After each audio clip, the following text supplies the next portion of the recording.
I'm delighted to take part in this very important debate today, and I thank Plaid Cymru for bringing it to our attention.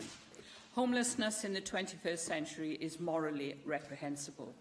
We have a duty to ensure, with regard to homes being built, that demand meets supply. It's called forward planning. Putting an end to homelessness is one of the key reasons I entered politics. In the prison service, I saw far too many young men who committed a crime simply to have a roof over their head and hot meals daily. To be arrested for vagrancy is an extended insult to an already unfortunate position that a person finds themselves in. Whilst the causes of homelessness are many, the main contributor is lack of housing. We are not building enough new homes, particularly affordable and social housing. Experts predict we need to build 12,000 new homes each year. Sadly, half that number is only being built.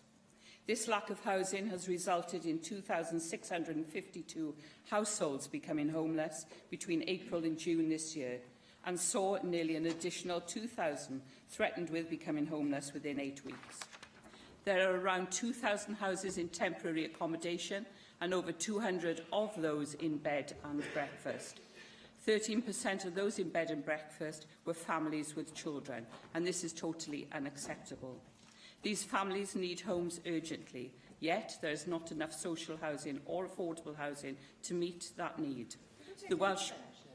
Yes. Thank you very much. You've outlined the lack of social housing that's available. Can you see that one of the problems in creating that lack of social housing is the Right to Buy scheme, and do you oppose the Right to Buy scheme for that reason?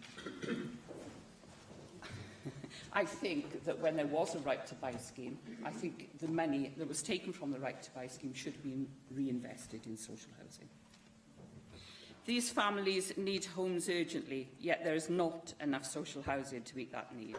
The Welsh Government has a target to build around 4,000 affordable homes a year, yet only 3/4 of that amount were built last year, and they rely on the private sector to build over a third of affordable housing in Wales via Section 106 agreements. Private developers tell us that they are hampered from building more homes due to red tape and an overly bureaucratic planning system.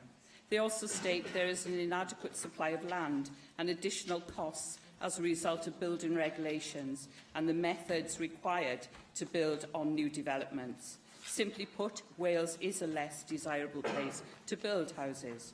This has to change if we are to end homelessness. In England, the government have started looking at the prefabricated housing to resolve this extremely important issue. It is a quick and cheap solution to addressing housing shortages.